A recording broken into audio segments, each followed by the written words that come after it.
Wedi ei ddatblygu, mae'n cydweithrediad rhwng Cyngor Sir y Fflint a Phertneriaeth Menter Gymdeithasol Sir y Fflint.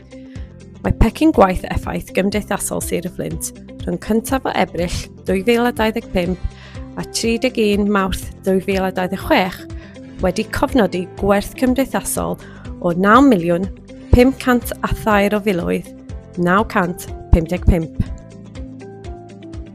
Nodwyd y ffigwr gan droi archwiliad llawn a gynhalwyd gan Gyngor Sir y Fflint ac mae'n gynnydd o dros 5 miliwn o'r hyn a gofnodwyd y llynydd sydd 4.2 miliwn ac mae'n seiliedig ar berfformiad adrodd gwell gan fentrau cymdeithasol sy'n cyfrannogi ac yn cael eu cefnogi gan Gyngor Sir y Fflint, mwy o ddarpariaeth gwasanaeth gan sefydliadau sy'n cyfrannogi, mentrau cymdeithasol yn ddatblygu gweithgareddau newydd i diwallu anghenion y niferoedd cynyddol o breswylwyr, gweithgareddau ychwanegol wedi ei mesur o fewn y pecyn gwaith. Mae Cyngor Sir y Fflint a'r grŵp o fydd deiliad yn archwilio cyfleoedd i adrodd ar weithgareddau newydd yn barhaus.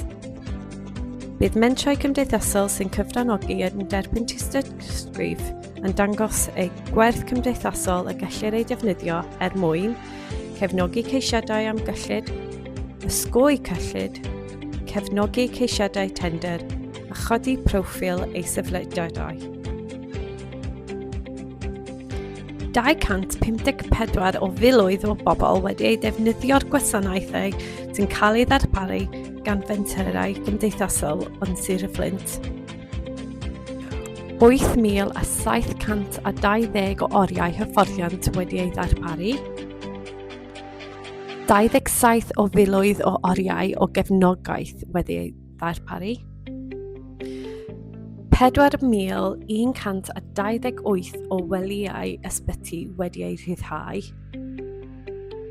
3,985 o filoedd a 69 wedi ei ailfuddsoddi yn y sector i ddarparu gwasanaethau newydd a bellach i breswylwyr.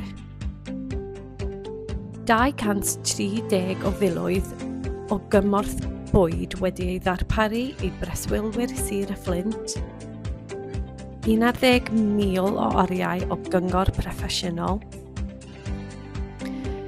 540 o filoedd, 127 o incwm ychwanegol wedi ei nodi a'i gadarnhau ar gyfer breswylwyr. Dros 100 o filoedd o roddion wedi ei darparu i breswylwyr sy'n defnyddio nwyddau a gwasanaethau mentrau cymdeithasol.